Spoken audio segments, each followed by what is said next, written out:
Europe 1, 7h19, Maxime Switek. Le regard d'Yves Tréhard. Bonjour Yves. Bonjour Maxime, bonjour à tous. Ce matin, deux hommes sous votre regard. Benoît Hamon, Jean-Luc Mélenchon, toujours en quête d'électeurs. Et oui, ils ont en commun de vouloir incarner tous les deux la vraie gauche. Ils ont aussi en commun d'être à la traîne dans les sondages. 13% pour Hamon, 11% à peu près pour Mélenchon. Et ils ont en commun d'avoir effectivement un week-end décisif pour espérer se faire entendre. Samedi, c'est Mélenchon qui organise une grande marche à Paris, et c'est pas sûr qu'il arrive à attirer 100 000 personnes comme en 2012.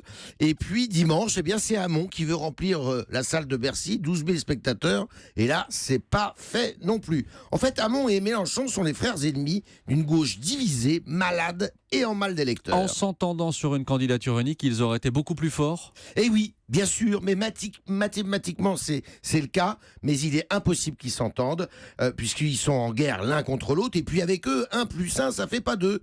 Hamon, il est pro-européen, pas Mélenchon. Ils ont chacun leur objectif, qui n'est pas de gagner la présidentielle. D'ailleurs, Hamon veut mettre la main sur le PS pour tenter de le reconstruire, alors que Mélenchon, lui, il veut tuer le PS, carrément. C'est son ancien parti qu'il déteste, et il veut apparaître comme Simon Bolivar, comme le sauveur de la gauche française. Enfin, ils n'ont pas tout à fait le même électorat sociologiquement.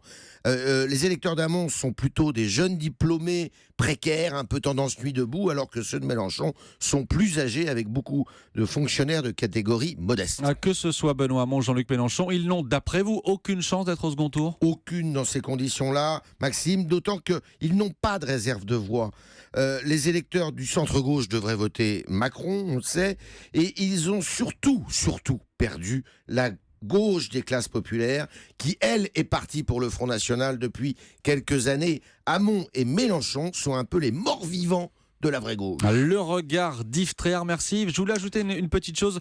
Nous avons parlé hier avec vous de la campagne et des affaires judiciaires. Il y a pu y avoir une petite ambiguïté. Emmanuel Macron ne fait l'objet d'aucune poursuite, on le dit ce matin, ni de mise en examen. Il fallait que je le précise. Voilà qui est fait. Merci Yves. Merci.